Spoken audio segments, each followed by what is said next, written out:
Dear students, welcome to Module 11 lecture video. Module 11 is about financial statement forecasting. The first problem we want to look at is this one. So we have June 30th, 2019 statement of consolidated earnings.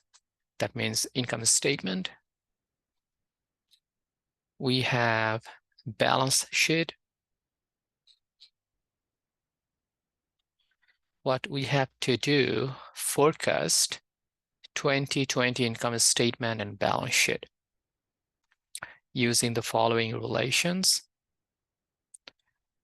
Complete the entire question in Excel, template provided above. Using Excel, format each answer to 2 decimal places. Use increase decimal, decrease decimal to adjust decimal places to not round answers. Then enter the answers into the provided spaces below with 2 decimal places. Use negative signs with answers when appropriate. So these are the assumptions we have to use. For example, revenue will grow at 13%. Capital expenditure as a percentage of total revenue, 1.1%, so on and so forth. And we have to do this in the Excel that is provided here. So let me download this Excel first.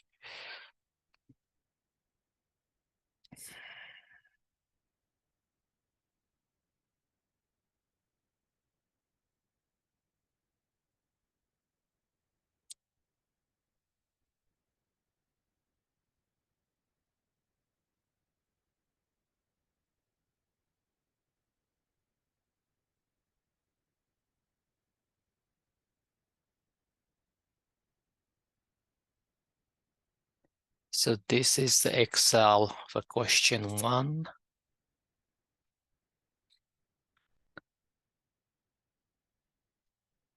So first, total revenue. So it says revenue increases at 13%. So I'll enter an equal sign, scroll up to the current year revenue, 2019 revenue, times, open parentheses, 1 plus the growth rate, 13%.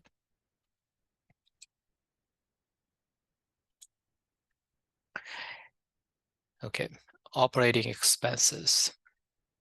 It doesn't tell us anything specifically about operating expenses, but it says all other percentages are based on historic percent of total revenue.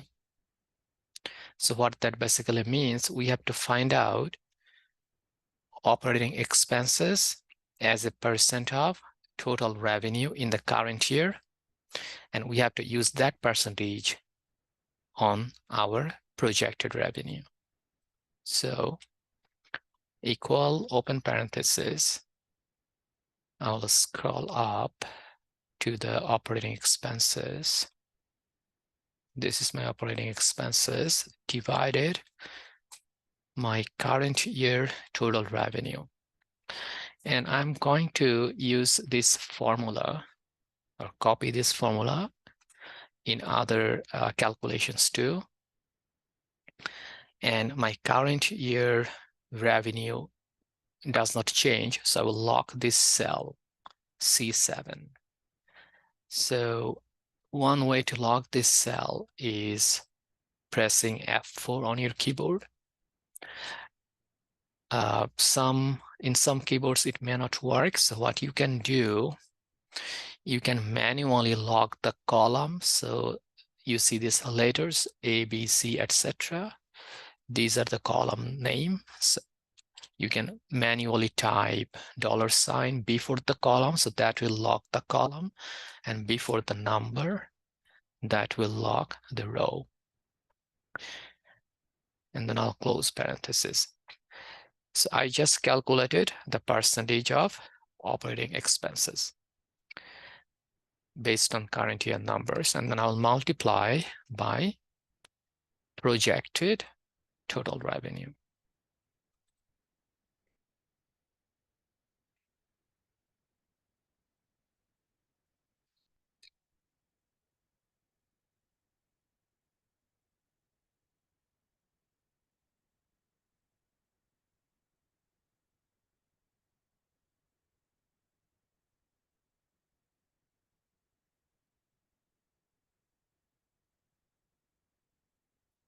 And then systems development and operating costs. Now, if you look up, so right after operating expenses, you have systems development and programming costs. And we don't have any specific information related specifically to systems development and programming costs. So that basically means we'll use these assumptions like operating expenses. So because these line up well with the previous table, I can actually, so I can move my cursor, bring here until I see this plus sign, and then pull down. So see what happens. If you double click on this, you will see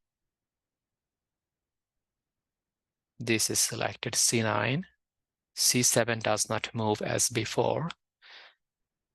And C87. So this moved. I don't want that to move either, right? My projected revenue also does not change. So what I have to do actually, I have to lock this cell too. So I will delete this, come back to operating expenses. I can double click on this to edit, and then I'll lock this cell too.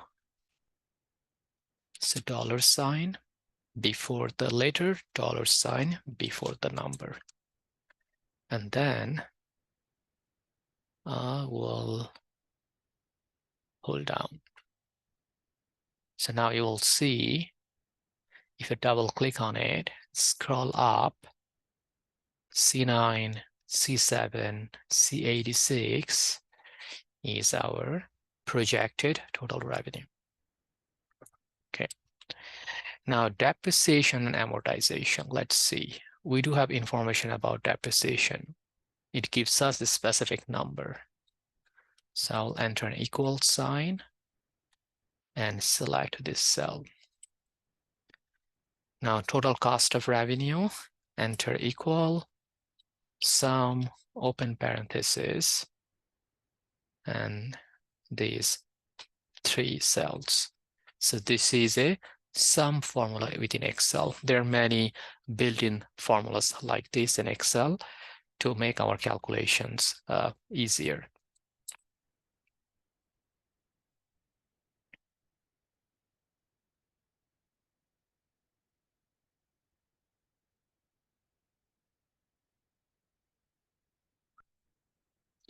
Okay, now see, it says depreciation and amortization, right?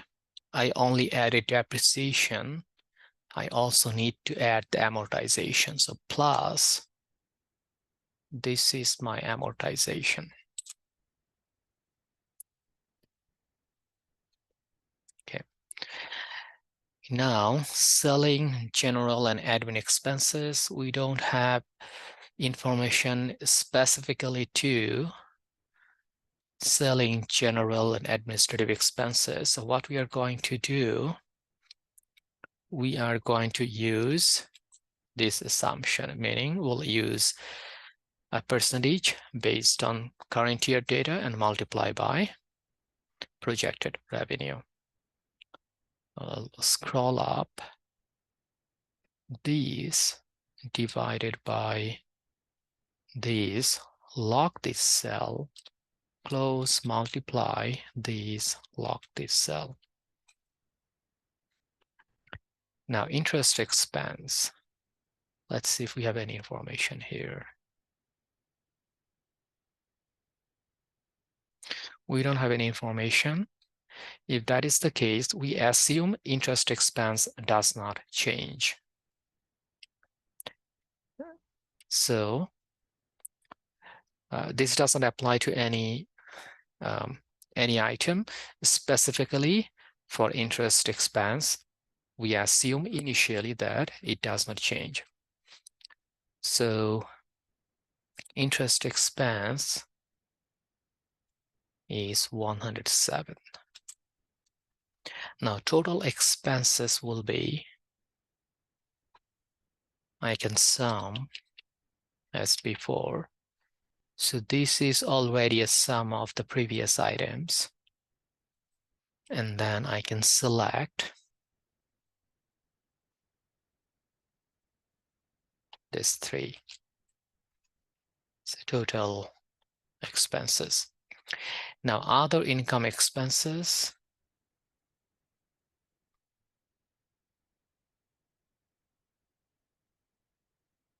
So we don't have information related to that. So we'll assume these to be the same. So that means no changes.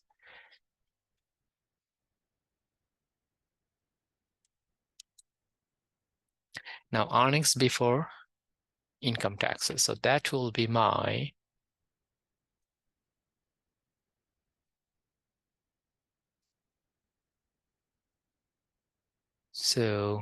total revenue, and then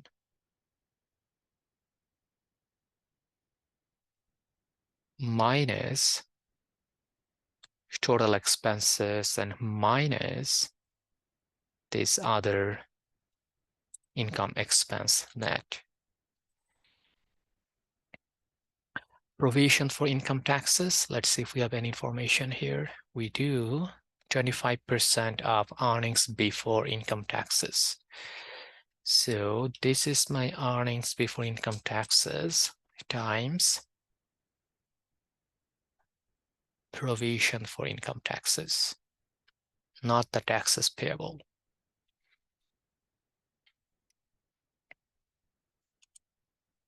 So our net earnings will be earnings before income taxes minus provision for income taxes.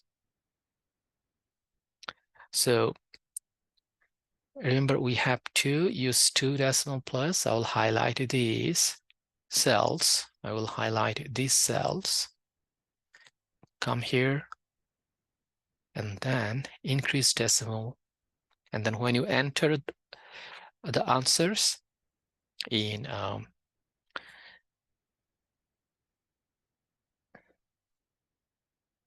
your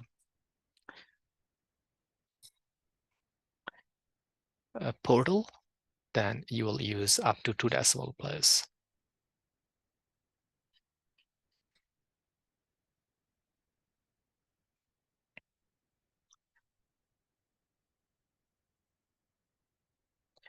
Now we are done with the income statement. Now let us work on balance sheet. So one thing to remember in case of forecasting financial statements, we start with income statement. So the order is income statement, then balance sheet, and then statement of cash flows. One more thing you need to remember is we forecast everything except for cash. I'll explain this a little more later. Just remember, we do not forecast cash. Rather, it is considered a plug variable or balancing variable. So we'll keep this as it is for now. Now, accounts receivable, let's see if we have any information here. We don't have any information specifically related to accounts receivable, so we are going to use current year percentage. So open parenthesis. So this is our accounts receivable divided by our current year total sales. I'll log this cell as before and multiply by projected total revenue. Log that too.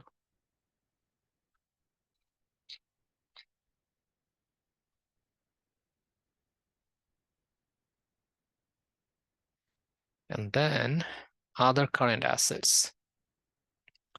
So we don't have any information specifically for other current assets. So we'll follow the same process, but we can also pull down the formula we just calculated, because these other current assets follows immediately accounts receivable. So that means the lineup up to this follow this lineup. So we can pull down. So you'll see it selects other kind assets, and of course this one, because this cell is locked anyway, and so is this cell. So now total current assets before funds held for clients. So what we can do here, we'll sum. So we don't have anything yet, but we will have a number. So we have to sum all these three cells. Now, funds held for clients. So what we can do, equal, we don't have any information related to this specifically, so we are going to calculate the percentage.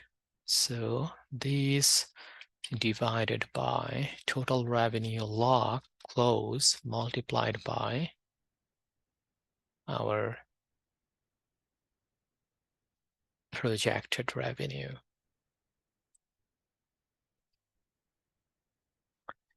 Now total current assets will be sum of. So we already summed these three here. So we just have to sum these two cells. Now long-term receivables, we are going to use the percentage. So long-term receivables, these divided by total revenue log close multiplied by this total revenue log. Now property, plant, and equipment. So this one, we have to use this formula. So forecasted property, plant, equipment net. So it will be our current property, plant, equipment net plus forecasted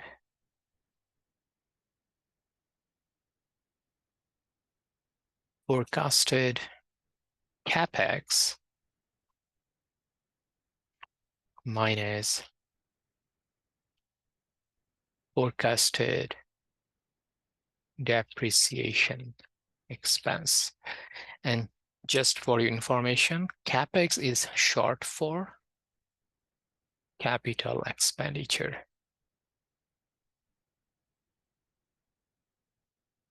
So current PPE net, forecasted CapEx, forecasted depreciation expense. So equal to, I'll go to current year PPE, which is this, plus capital expenditure. Let's see what information we have. It says capital expenditure as a percentage of total revenue. So open a parenthesis, 1.1% times our revenue minus projected depreciation. So depreciation is actually given as a number, so that makes all life easy. We don't have to forecast.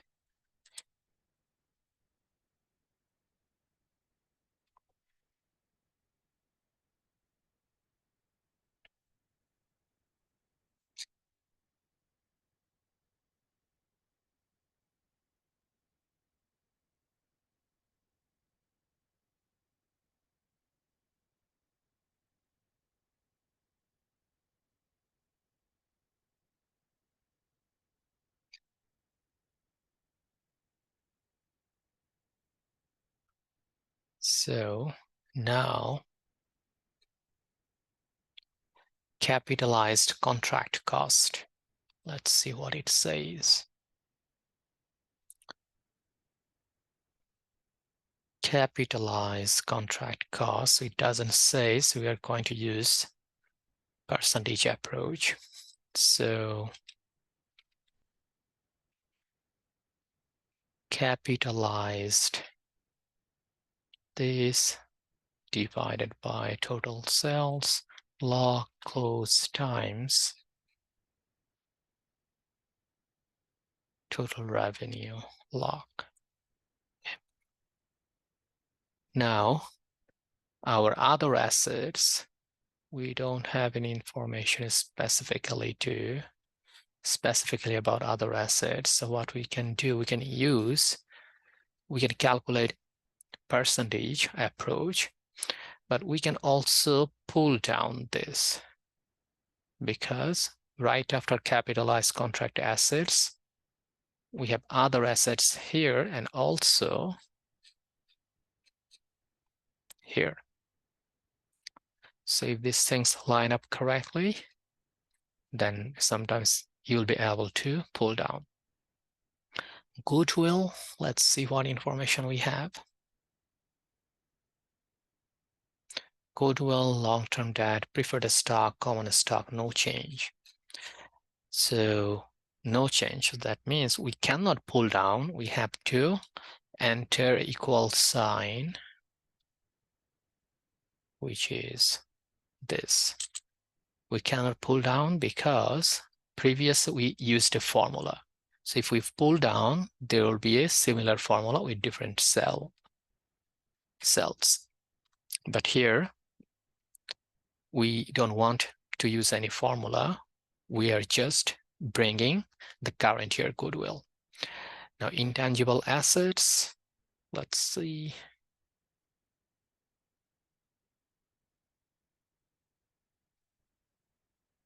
So it says acquired intangibles as a percentage of total revenue. So 2.9% of total revenue.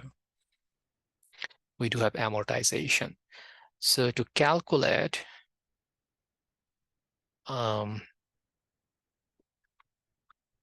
forecasted intangible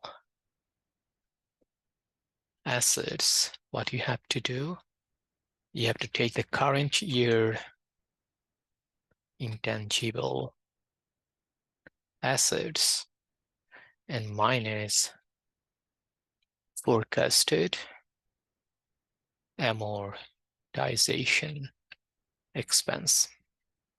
So current year intangible assets. So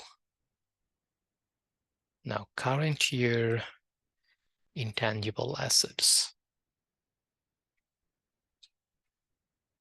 which is this, and then minus amortization.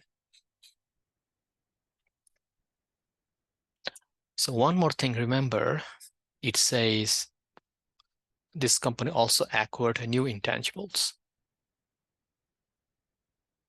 So plus open parenthesis 2.9% times of total revenue.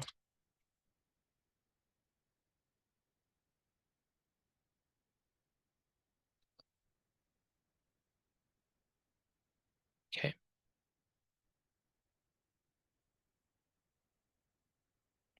Now total assets, all we have to do sum.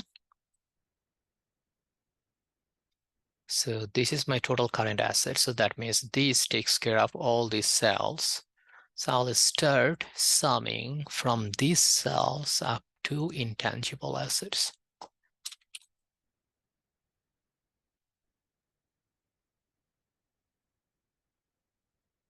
Okay.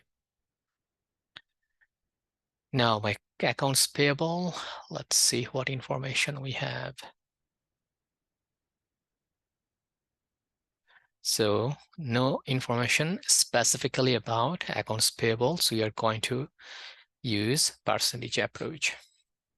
So the percentage approach again means we need to calculate accounts payable as a percentage of sales based on this year data. So accounts payable divided by total sales log close multiplied by our total revenue and log. Next is accrued expenses and other kind of liabilities. So accrued expenses. So it doesn't say anything, so percentage approach. And we should be able to pull down the formula. Next is accrued payable. We don't have any information about that either. So what we can do, accrued expenses, accrued payable, because we locked the relevant cells, we can pull down up to this too. Now dividends payable, we may have some information here. Yes, dividends payable is this.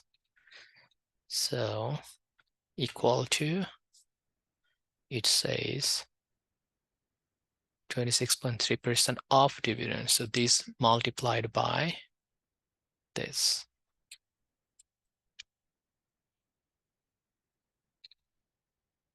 Now, short-term deferred revenue. We don't have any information. So what we can do, of course, we cannot pull this down. We can use the percentage approach. Short-term deferred revenue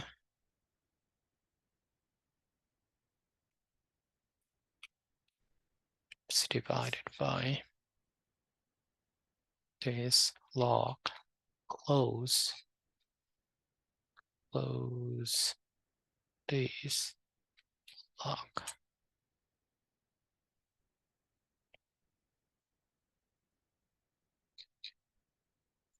Okay.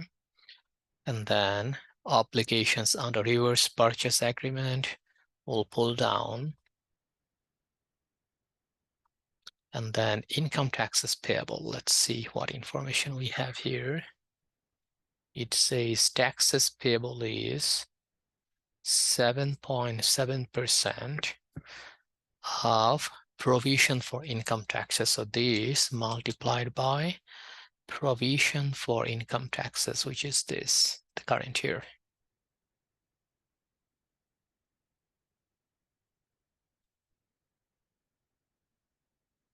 So now total current liabilities before client fund obligation, So sum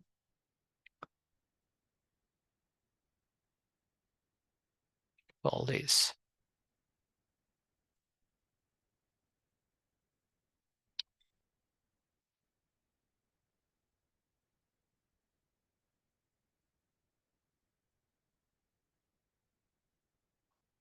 Now client fund obligations, percentage approach.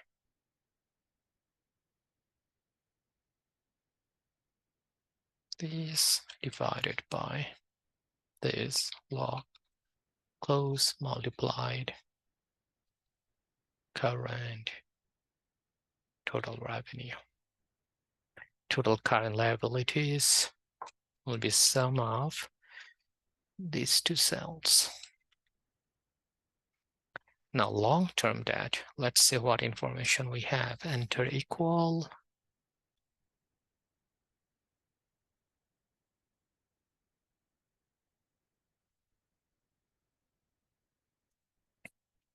So long-term debt does not change. So we just need to bring this amount down.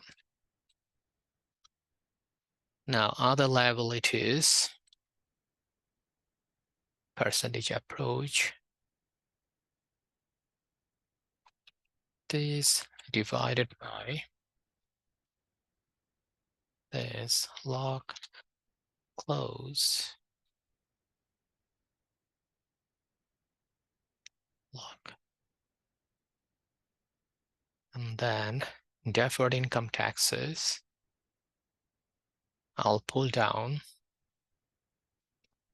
And then long-term deferred revenue, I'll also pull down. We don't have any information specifically for these. That means we'll follow the percentage approach. That's why I was able to pull down. Now total liabilities will be sum of, I'll start with total current liabilities and the remaining.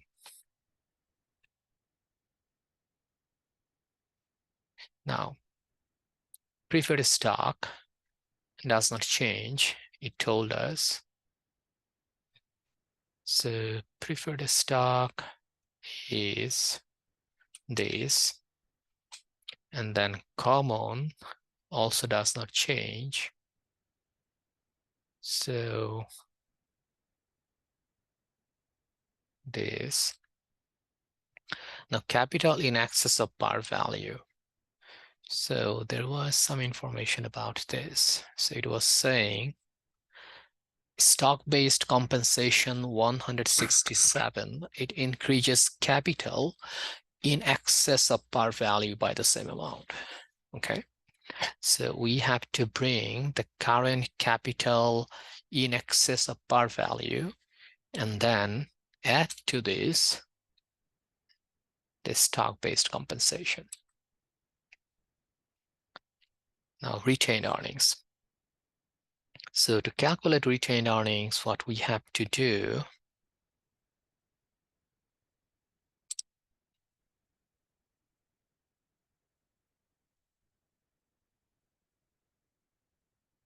forecasted retained earnings is current year retained earnings plus forecasted net income minus forecasted dividends. So first of all, current year retained earnings. So this is my current year retained earnings now, plus forecasted net income, which is this, minus forecasted dividends, which is this.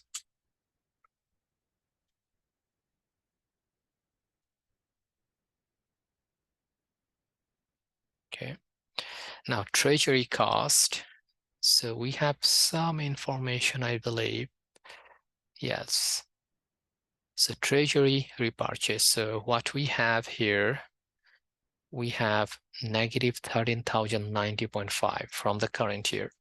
Now remember, treasury stock has a negative balance. So when we have more treasury stock transaction, then it will increase the negative balance. So we have to subtract these 750 million. And then accumulated other comprehensive loss, I believe this does not change. Accumulated other comprehensive loss, no change in dollar amount. Now total stockholders' equity will be sum of all these.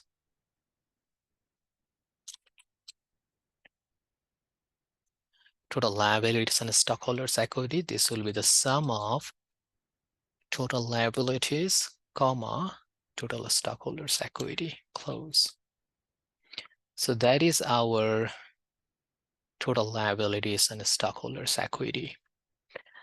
Now, remember, total assets need to equal to total liabilities and stockholders' equity.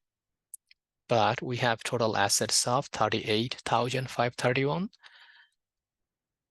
and total liabilities and stockholders' equity is 39,757. So the difference is actually our cash. That is why it was called a plug variable.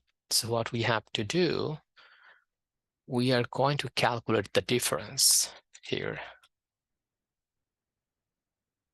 So these minus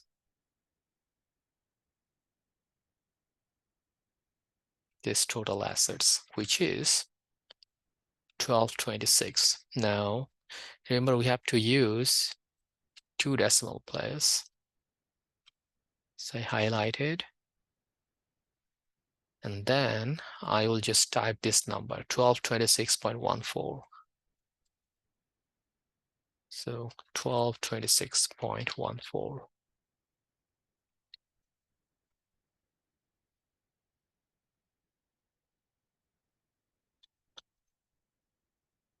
So this is the end of this long problem, first problem. The next problem I would like to go over is problem 2. So here what we have to do, we have to forecast this statement of cash flows. But remember I mentioned this is the order we must follow. We first forecast income statement, then balance sheet, and then we can forecast statement of cash flows. So what that basically means, to forecast statement of cash flows, we actually also have to forecast income statement and balance sheet. So it will be also a long problem, unfortunately. So let us download the relevant Excel.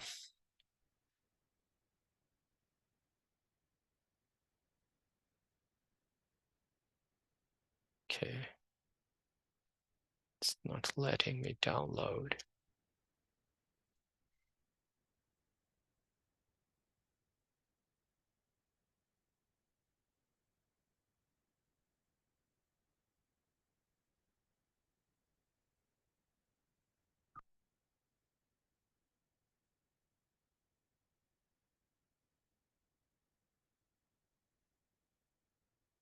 So 2019 income statement, 2019 balance sheet, and then we have some income statement assumptions, meaning we have to use this information in addition to the income statement data, and then balance sheet assumptions.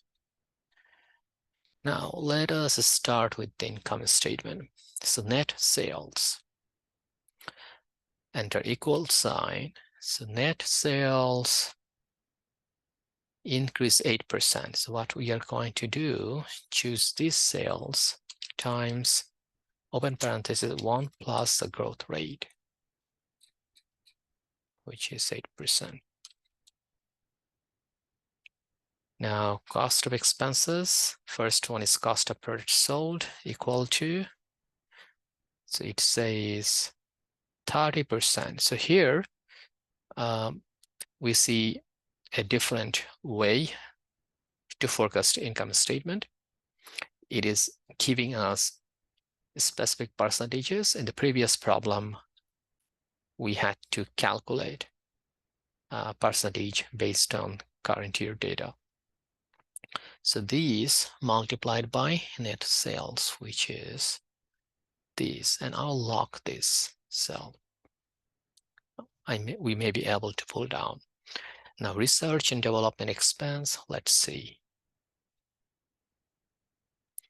So the next one is research and development expense, % of net sales. Yes, we'll be able to pull down. Next is selling, general, and the next is amortization of intangible assets. Okay, not sure about the third one. Let's see. Amortization of intangible assets. So yes, we can also pull down up to amortization. So these are same formulas, different cells. So pull down up to this.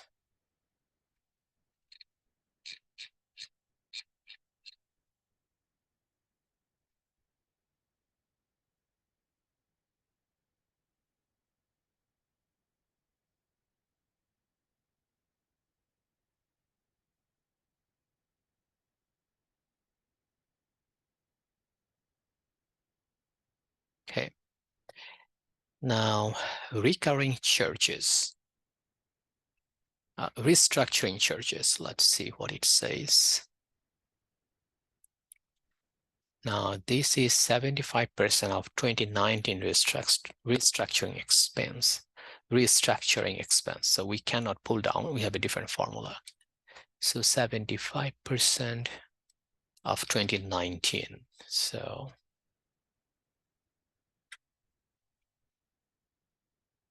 this. And then litigation charges. So litigation charge is 150 million. Okay. And then other operating expense. No change in dollar amount. So you're going to go up, use this one. Now operating profit will be our sales minus sum of all these expenses, operating expenses.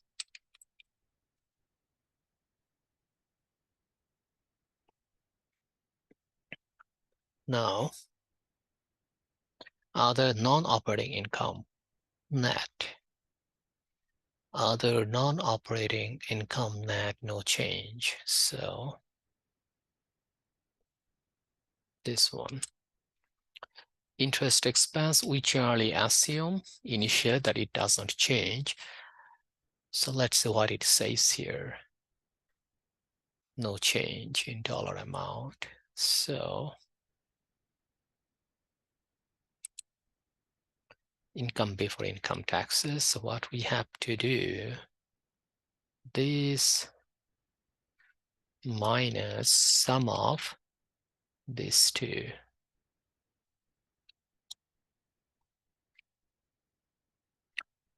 Now, income tax provision, 15% of pre-tax income, which is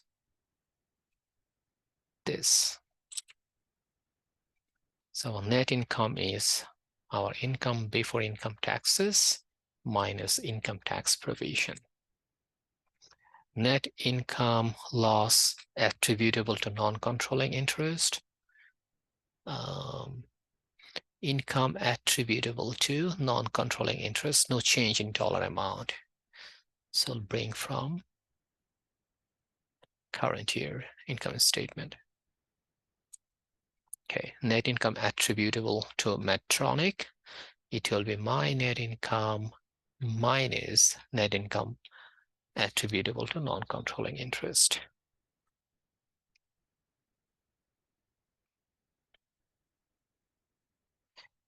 So now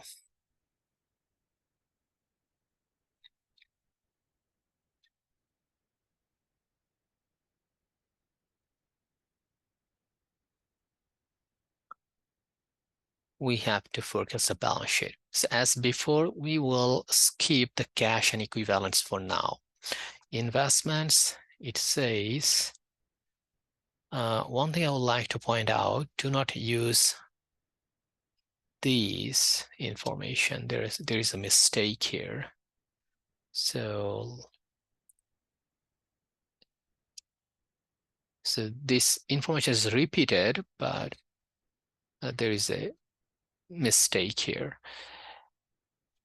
So, but this information is also here, the correct set of information. So I'm going to blacken this. So my investments is, it says no change. So I'll scroll up, choose current year investments. Now accounts receivable, it says 20.4% of net sales. So multiply by net sales. I'll log this in case I'm able to pull down. And then inventories and other current assets. So let's see. Inventories also percent of net sales, and other current assets percent of net sales. So yes, we can pull down. Now total current assets will be sum of all these, including the cash and cash equivalents. Now property, plant, and equipment. Remember, property, plant, and equipment is our current year property, plant, and equipment net plus our forecasted CapEx. Current property, plant, and equipment net, forecasted CapEx, forecasted depreciation expense. So forecasted CapEx. So let's see what information we have about CapEx.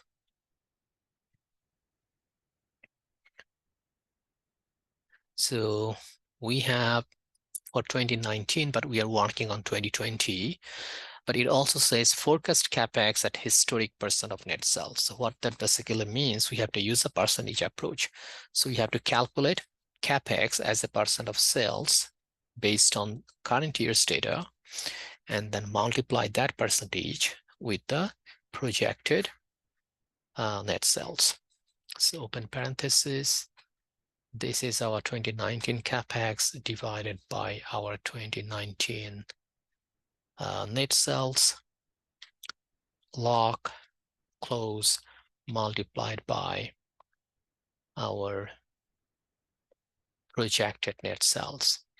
So we just calculated this part, our projected CapEx. Now minus our projected depreciation. Let's see. Fortunately, depreciation is given as a number. We don't need to forecast. Now goodwill, let's see. So goodwill, no change. So this is goodwill. Other intangible assets. So it says goodwill.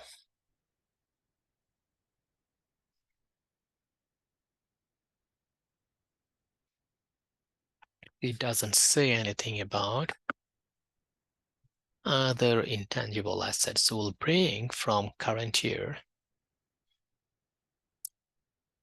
and then subtract our amortization expense, which is this.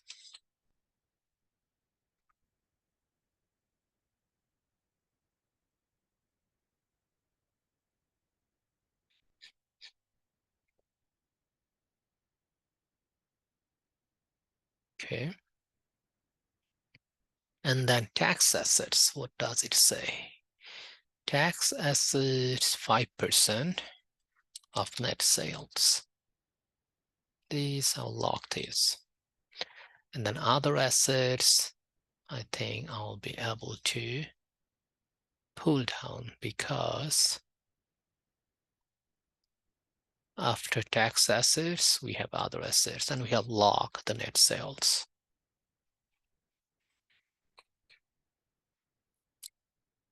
Now total assets is sum of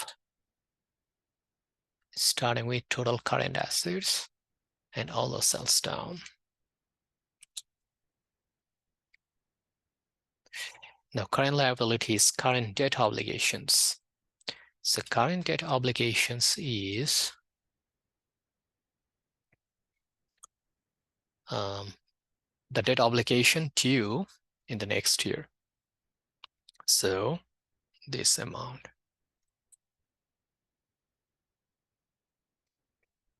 Now accounts payable will be, it says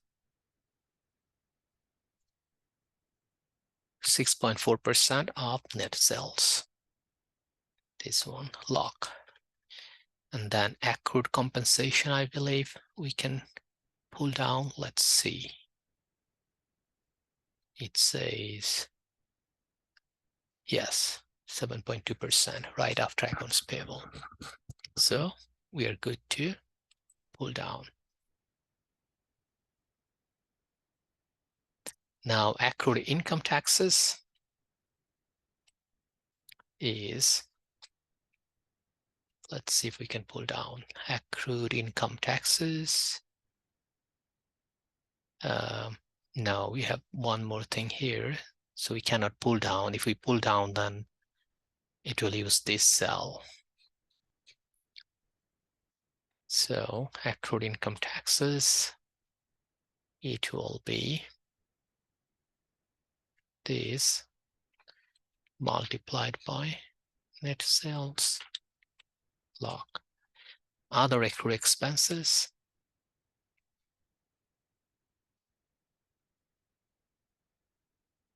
so 9.6% times sales.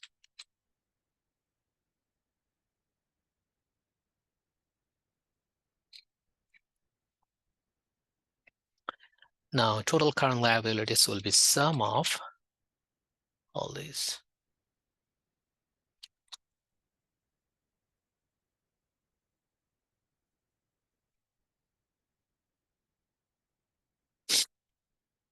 Now long-term debt will be, so we generally assume long-term debt does not change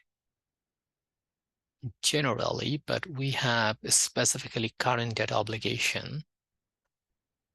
So we'll take the long-term debt and subtract the amount that has been reported under current obligation.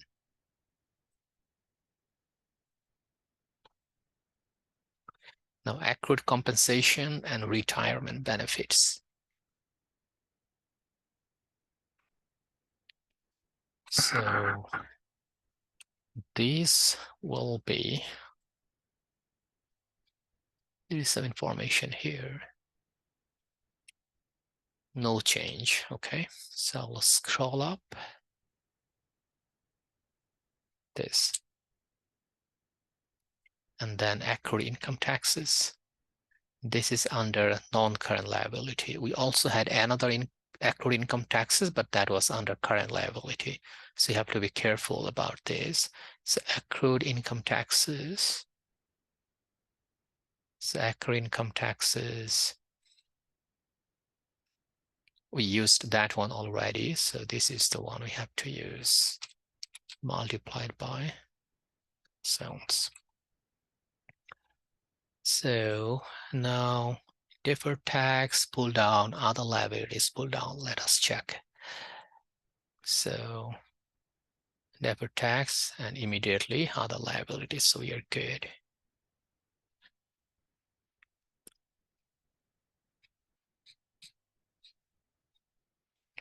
Now total liabilities is sum of total current liabilities and all the way down to other liabilities.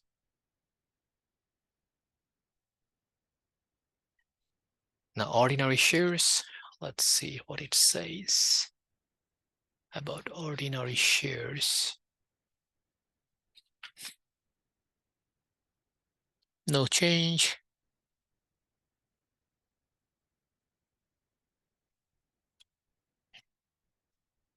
additional paid-in capital.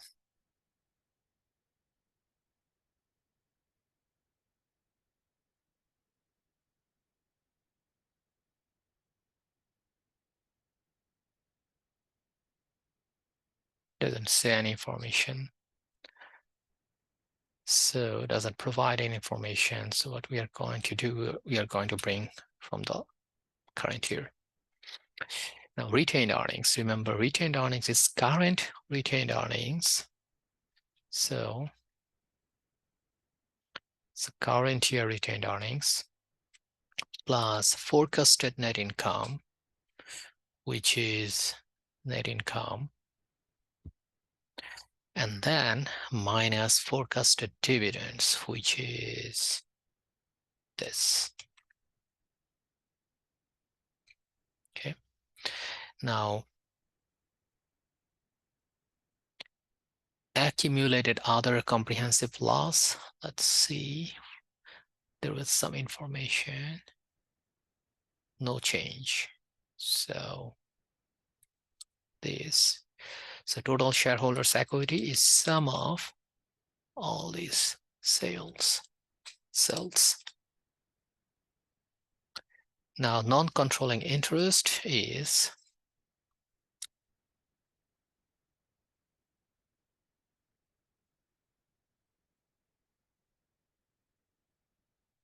it doesn't provide any specific information. So we are going to bring down from the current year.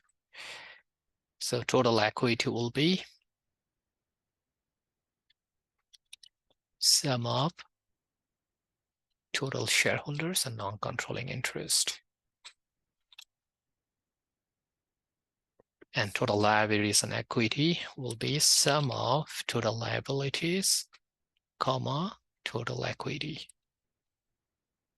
So 92,487. So we are going to calculate the difference. So the difference is this minus our total assets without the cash and cash equivalents. So this is our cash and cash equivalents. So what I'm going to do, show these as 2 decimal places. So 6689.33. 6689.33. Okay, now what we have to do, we have to forecast the statement of cash flow. So net income before non-controlling interest.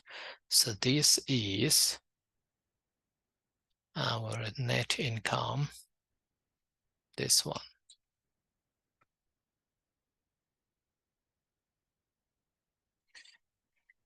Add depreciation. So our depreciation is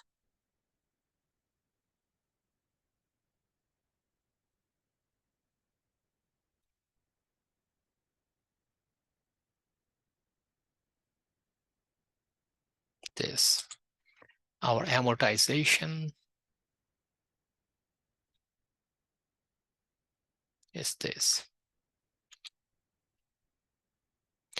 Now change in accounts receivable. So we have to find out by how much accounts receivable has changed in the projected year from the current year. So if you remember, when accounts receivable increase, so that reduces our cash. So what we are going to do, enter an equal sign and minus, open parenthesis, current year accounts receivable. Projected accounts receivable minus current year accounts receivable.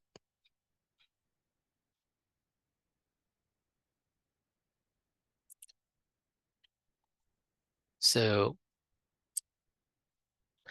just to compare the numbers, projected account receivable 6,869.8 and current year is 6,222. So cash has actually decreased because accounts receivable increased.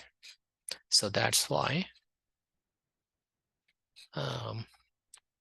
we'll have a negative number here.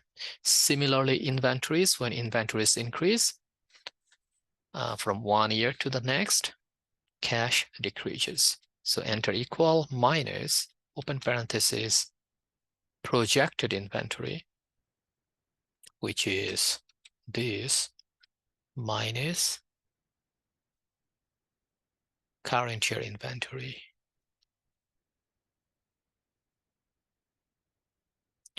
Similarly, other current assets, projected other current assets minus current year.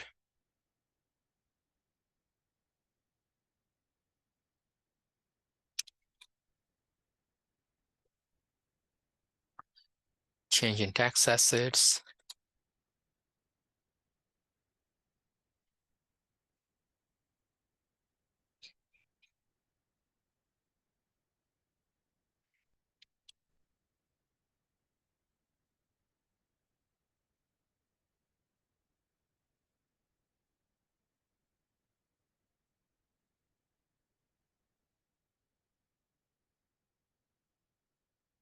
change in other assets,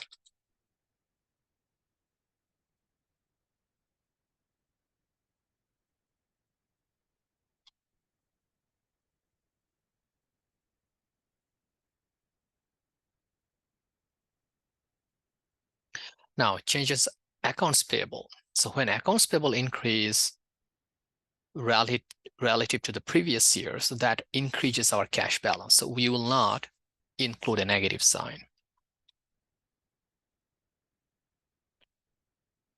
Accounts payable.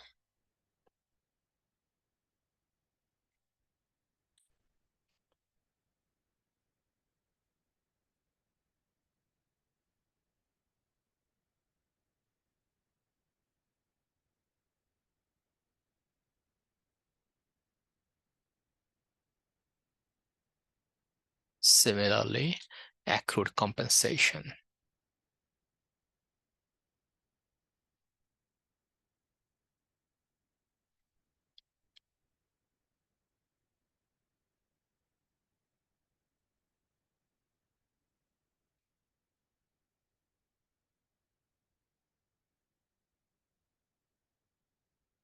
And then change in accrued income taxes.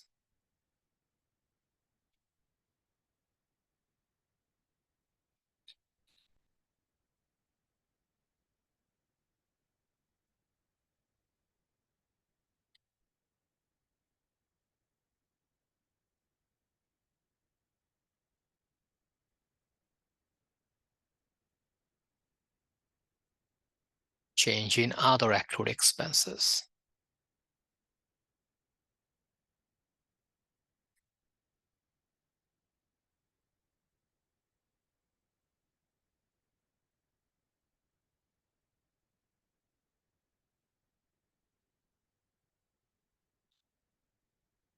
Change in accrued income taxes.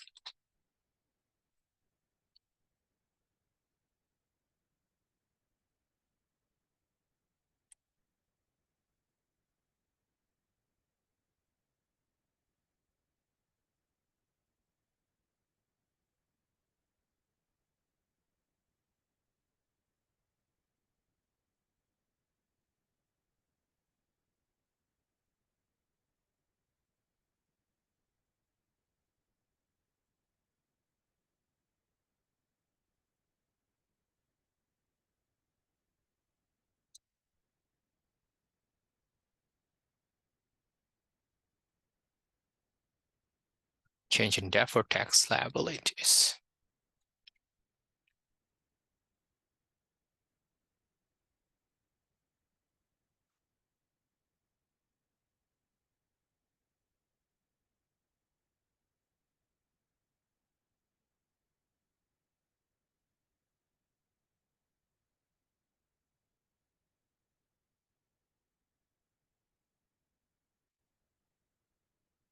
Change in other liabilities.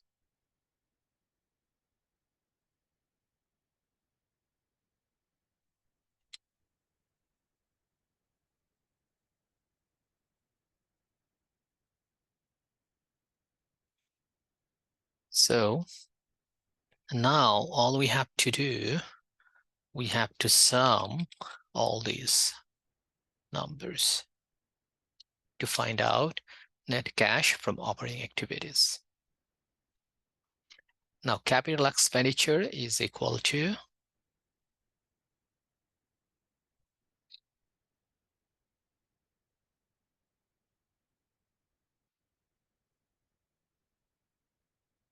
so we have to calculate capital expenditure again. So these divided by current year sales multiplied by projected sales, this. And we don't have anything to sum here, so I'll just refer it to this. Now remember, this is capital expenditure, so this is an expense. So this will reduce our cash. So I will enter a negative sign in front of it. Now dividends is equal to minus dividends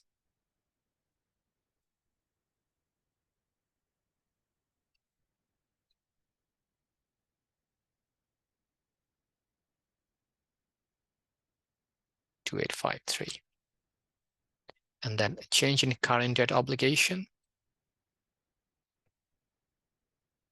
Our debt, current debt is this minus this. Okay, and then change in long-term debt. Well, long-term debt is this minus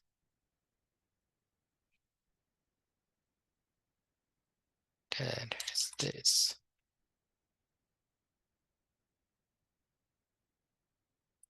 So now net cash from financing activities, I'll sum all these.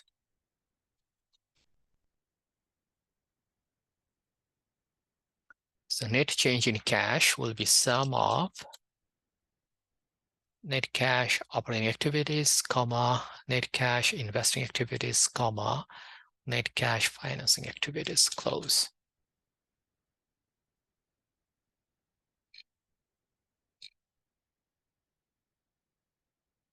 Now beginning cash, we can find out from the current year balance sheet, which is, this is our beginning cash 4,393.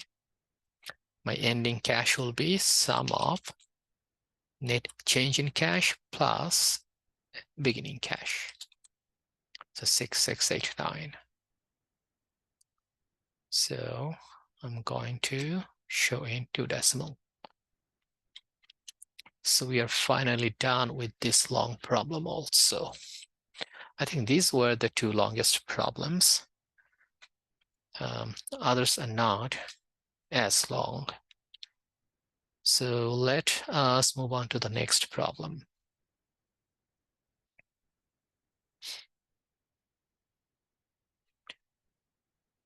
The next one I would like to work on is 4.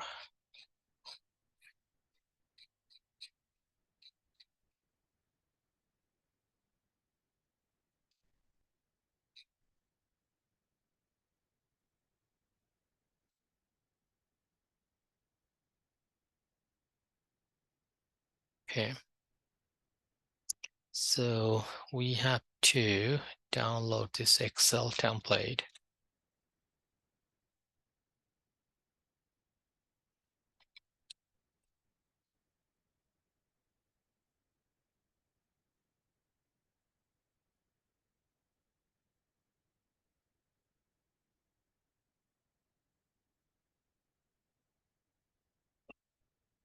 Excuse me.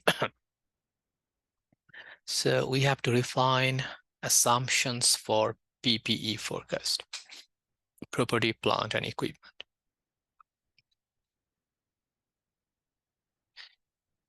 So first, use the financial statements, this information, with the additional information below to forecast property, plant, and equipment net for fiscal year ended April 2020. April 2020. We have to find out property, plant, and equipment net. So property, plant, and equipment net is current property, plant, and equipment net. So current means in this case 2019. So we do have this one.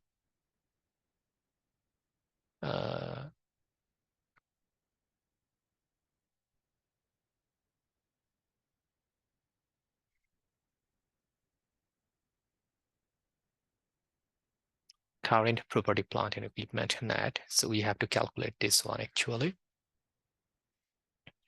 And then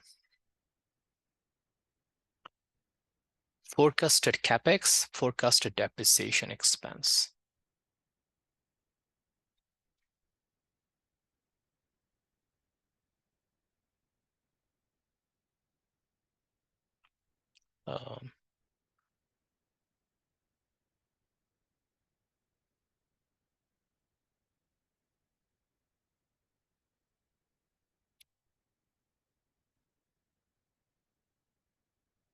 So property, plant, and equipment net is equal to, we can find this amount from our current year balance sheet, so 5610. Okay. Now we have to find out forecasted CapEx. So forecasted CapEx is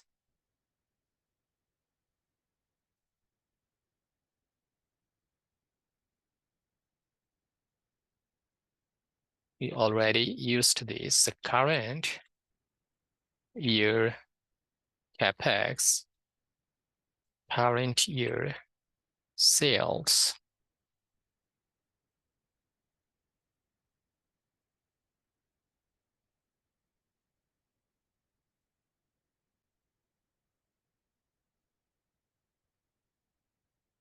times forecasted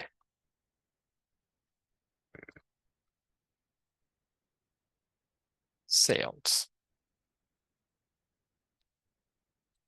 So current year CapEx. So these are current year CapEx. So current year CapEx divided by current year sales times forecasted sales. And then we have to subtract forecasted depreciation expense. Now, forecasted depreciation expense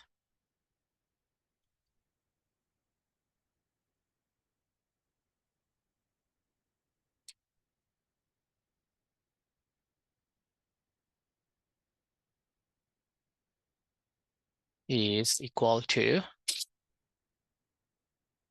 current year depreciation expense divided by prior year property, plant, and equipment gross, remember gross, and then multiplied by current year property, plant, equipment gross. So let us calculate that. It's the current year depreciation expense, prior year PPE. So current year depreciation expense divided by current year depreciation expense divided by prior year PPE cross. Remember, this is current year, this is projected year. Now times current year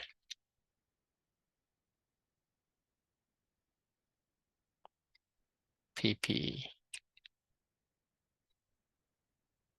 So this. Now we have all the information we need. So forecasted PPE is current PPE plus forecasted CapEx minus forecasted depreciation. So current PPE plus forecasted CapEx minus forecasted depreciation.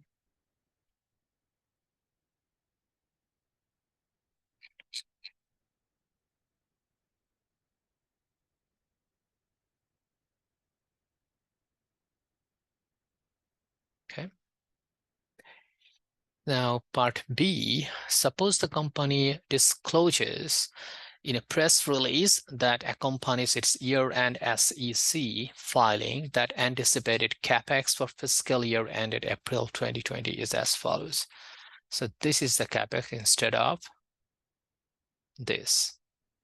Use this guidance to refine your forecast. So all we have to do, replace the CapEx. So we are going to use the same formula. So current PPE net plus our CapEx, which is this, minus forecasted depreciation. Again, we need to enter in 2 decimal places. Okay.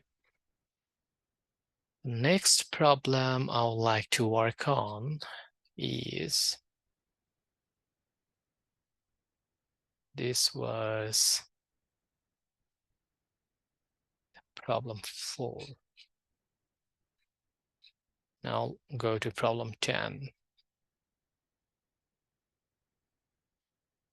So it says we have this information. If revenue is projected to increase by 8% in year 3, projected year 3 capital expenditure would be, let's see,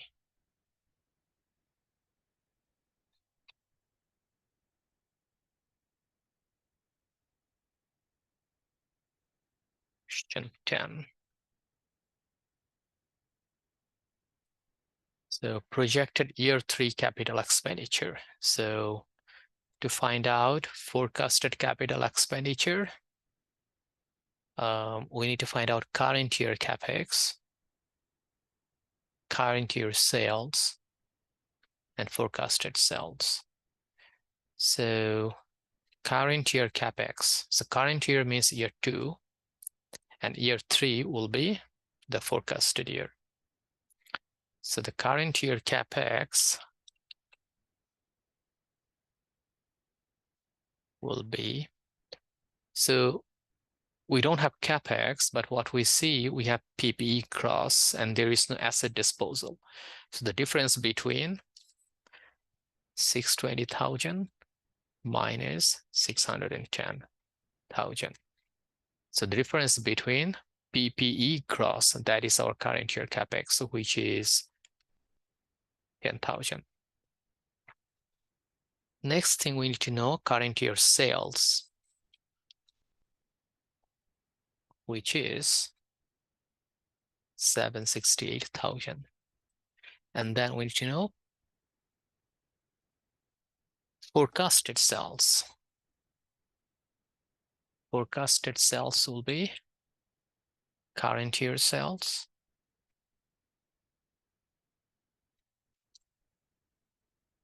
times 1 plus growth rate, 8%.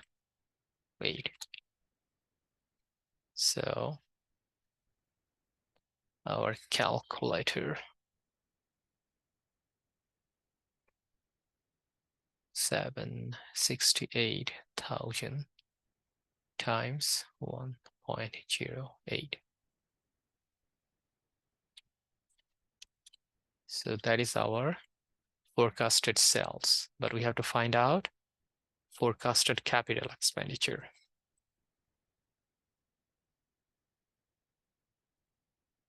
So forecasted CapEx will be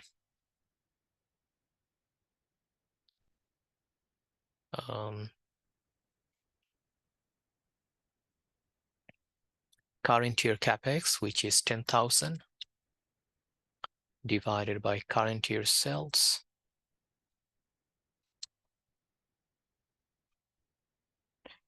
multiplied by forecasted sales, which will be, let's see, so 10,000 divided by 768,000, this multiplied by 829,440. So 10,800. Let's see if I made a mistake.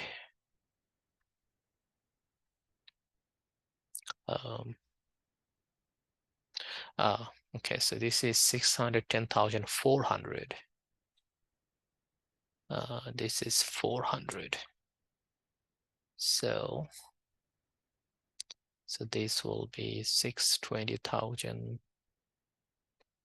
minus 610,400, 9,600. So this will be 9,600, 9,600.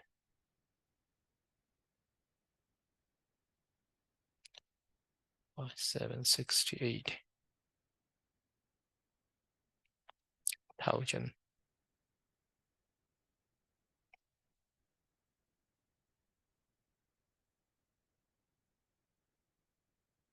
$10,368. Yes.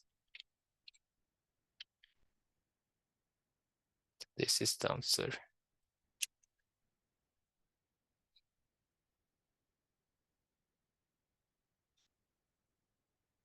Okay. That was question 10. Let's see.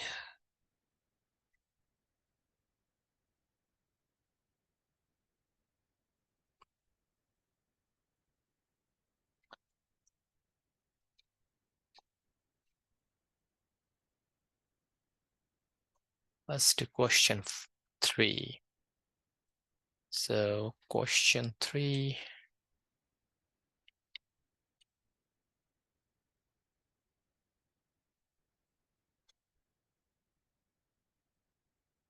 So for question 3,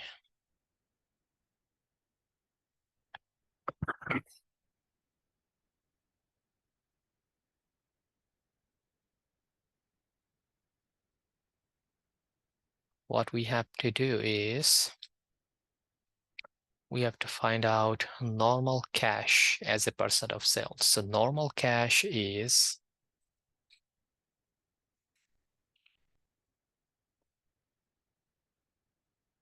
normal cash is equal to cash divided by net sales.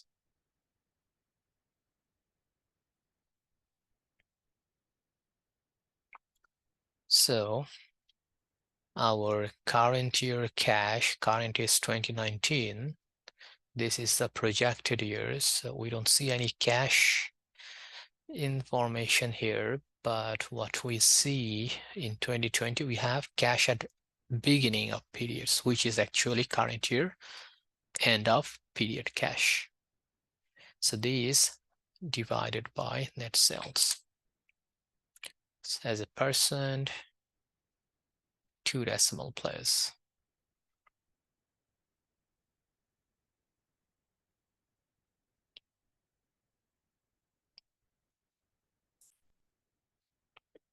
Using the answer above, compute what should be the normal cash balance. The normal cash balance should be then, so this is my normal cash multiplied by my projected sales. Again, 2 decimal place.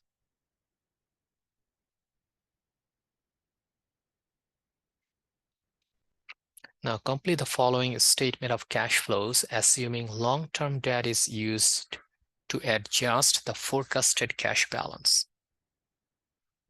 Okay.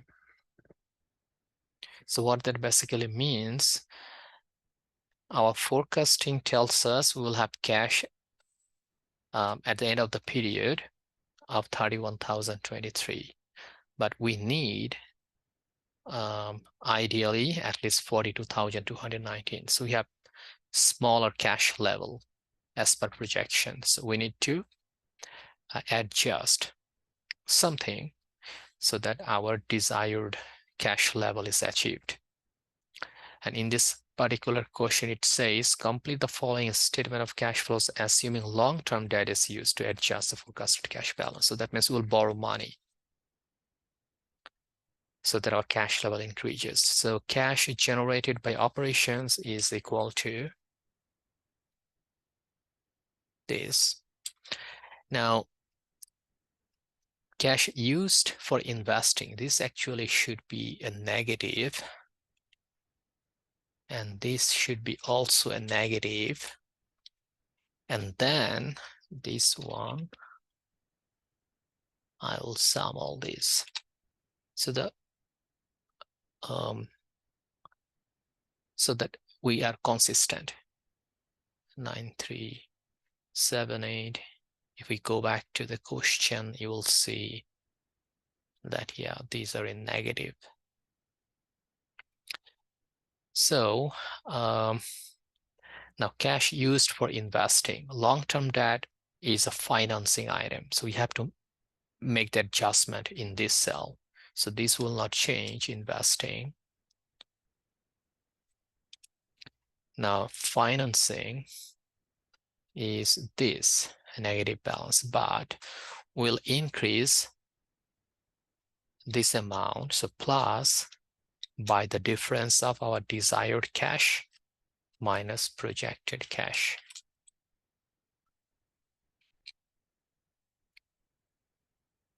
Okay, so now total change in cash, it will be sum of all these three. Cash at beginning of period does not change. Cash at end of period, sum of these two. Now the next question tells us we have to use marketable securities. So cash generated by operations does not change. Now marketable securities, that is an investing transaction. So this will change. So investing plus, again, the difference of our desired minus our projected.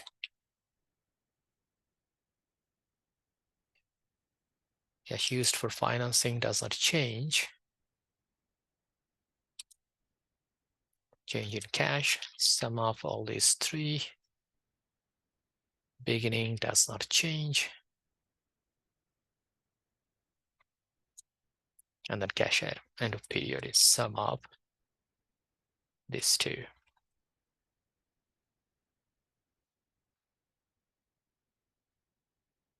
So that's the end of this question.